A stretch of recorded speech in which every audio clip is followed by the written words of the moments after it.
Address the court firstly on the issue that in making your final decisions, in reviewing your own views, the views of the respondents, petitioners, parties who have addressed you, we would be praying for the prayers and orders that we have sought.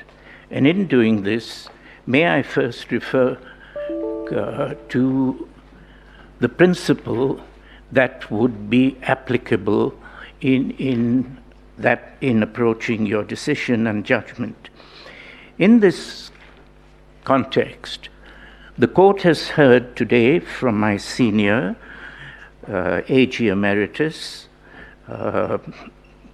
Honorable Gitu Muigai, in answer to your question, that it was the intention of the makers, it was the intention of the makers that the commission should have an executive chairperson. That we have learnt much by that, but that is not what we or they and your ladyships and lordships can proceed on. We have to proceed on what is in the Constitution. There is no provision in the Constitution for even if that were the intention, there is no intention shown to override any of the other commissioners or their views or their actions, or to change the Constitution's clear provisions of Article 138(3)(c). The tallying has to be done by the IBC. The verification has to be done by the IBC. The declaration decision has to be made by the IBC. And where there is a specific step to be taken in an executive fashion by the chairman, it's provided by 138(10). The declaration of the decision of the result will be made by the chairperson. Secondly, it is an important consideration. When yesterday the question arose of the two aspects. One, that although there was a further day still in hand, the chairperson rushed to judgment without the 27 constituency results because of the doctrine of necessity, said Counsel Professor Kindiki in justification of this. The doctrine of necessity was not necessary at all. There was no crisis at that moment. They were, he has indicated, in great danger of their lives. But 20 minutes later, they were shaking hands with his client, and his client was shaking hands with a very able-bodied chairperson. Nobody left that hall in the imminent expectation of watching carnage and bodies lying all over the floor. No one. There were church people, 2 rows of church people. There were, and I am grateful to them, the choirs who had kept us not entertained only, but inspired through those hours and hours. There was no imminent danger. This continuous, they could not resist the temptation of showing a still photograph in order to show that there was a necessity. No, there was not. And it is very important to realize that we do not use these exaggerated criteria in order to come to a justification of plain wrong. Is it the issue is, was the Constitution being followed or not? And that is where the concentration has been lacking from the respondents. An important aspect of this, of bringing forward the doctrine of necessity, is that it is a very dangerous legal justification. It shows the need to bypass the constitutional justifications and arrive at a subjective, convenient, and self-serving justification. And it is dangerous because it has been used before by lawyers as eminent as Professor Kindiki. It has been used in Rhodesia after the UDI, Unilateral Declaration of Independence, to hang freedom fighters who were resisting the Universal Declaration of Independence. And the doctrine of necessity goes one step forward to say that if power has been usurped, taken, otherwise than in compliance with the Constitution, the courts should still recognize the usurpation of power. And they were hung, not only in Rhodesia, but in Pakistan.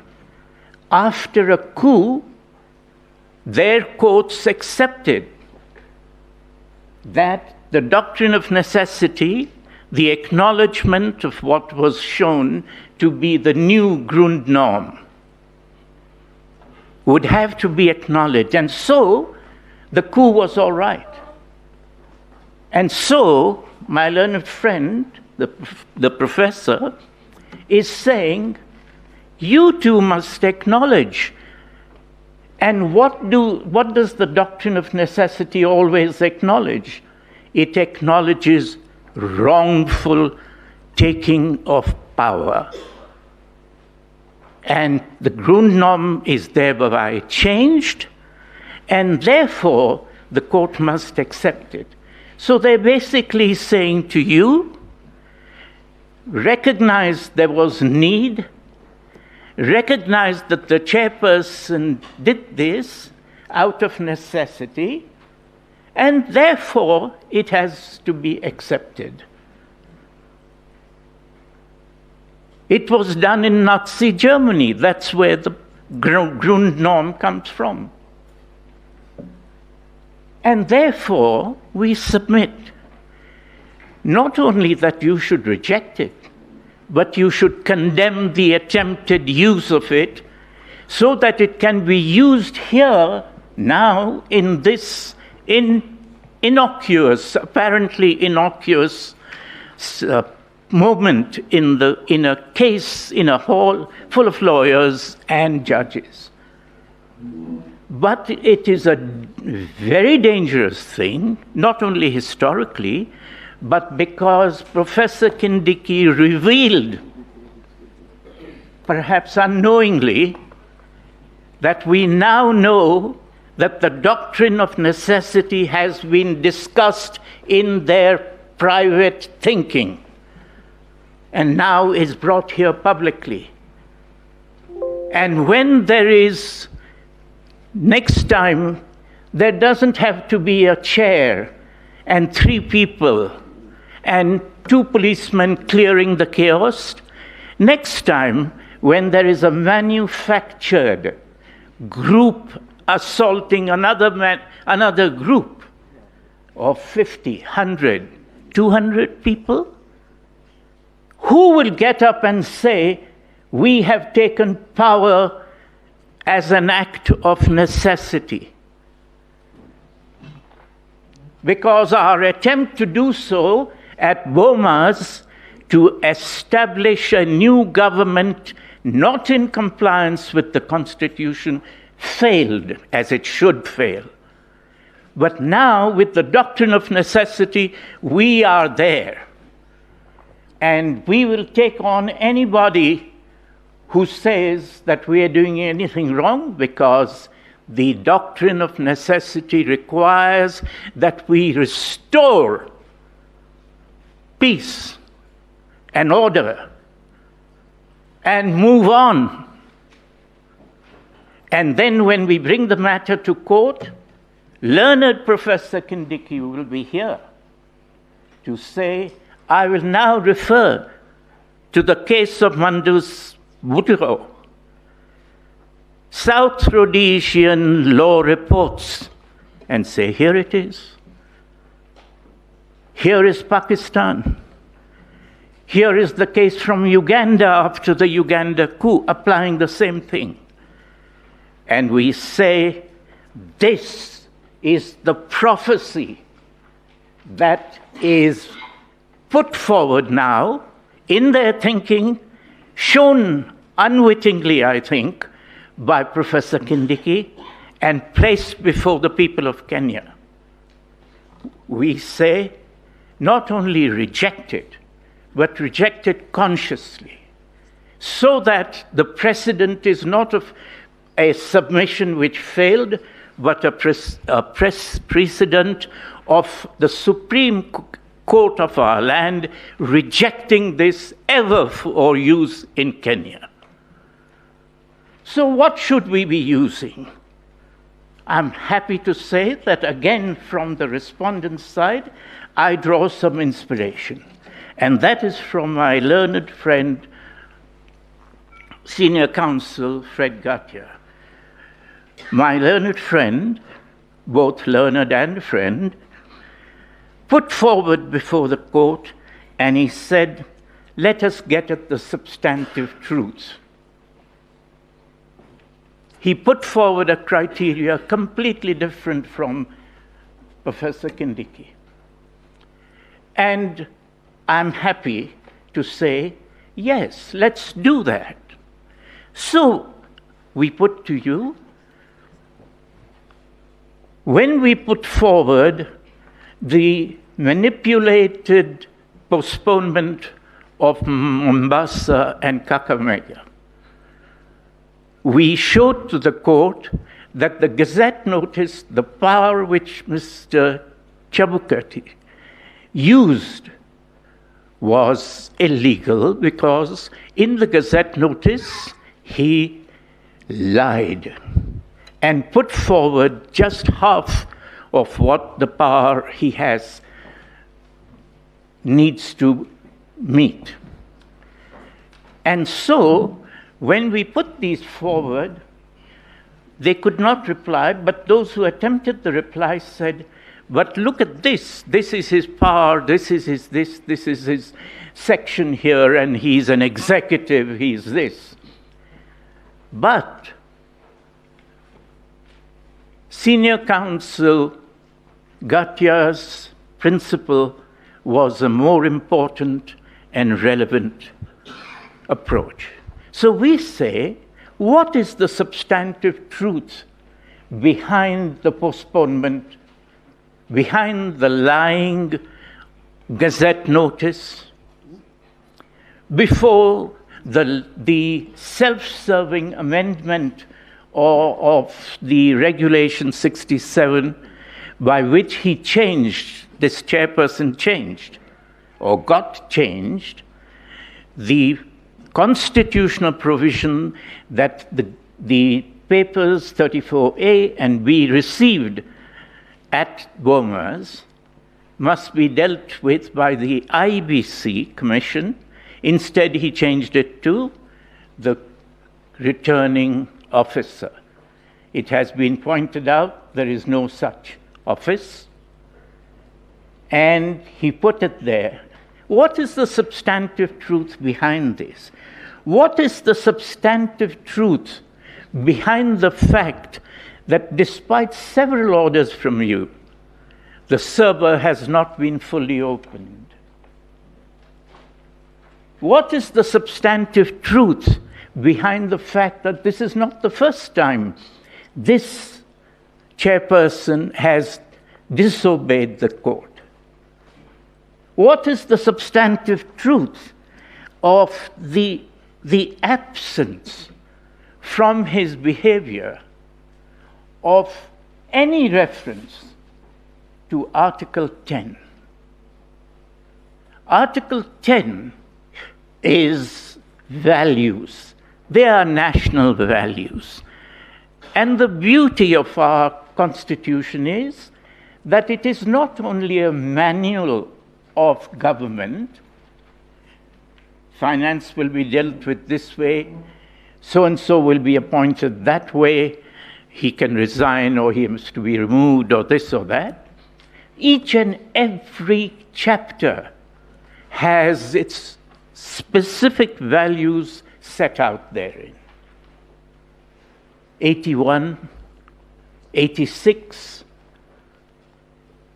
and at no point in the whole of the day spent and today, this morning, has there been any reference by the respondents' counsel or supporters, or by any reference to instructions, that these values we kept in mind. This is how we advance. By postponing Kakamega, this is the value we advanced. By not checking the wrong printing of the ballot paper, how did we advance Article 10? There is even one more duty on them, on the chairperson. It is that it is part of the duty of the chairperson, the whole commission, to ensure the removal of any impediments to the functioning and the purpose and the aims of the commission. They have breached even that, even the passive duty. And we say, yes, that is what we look at, the substantive truth of all these things. And in that, once you do this, it is clear that this is an election which is brazenly, shamefacedly, without remorse, saying we did right when we were doing wrong. You do what you can about it. Nothing happened to me in 2017 personally. And it is all right. We say no, and we say to the court that not only is the petition we pray to succeed, but very importantly, if you find that there is violation of the Constitution by the chairperson, it is not necessary for the court to take any steps to his removal. There is a constitutional position. Thank you. There is a constitutional process to remove him, and there is no need for the court. But there is an important duty on the court that if you find a serious violation, and we submit there are all these serious violations, it is important that the court makes a finding. We hold that, or we find that the chairperson violated this article or that value, and that those are set out. We pray accordingly. Thank you.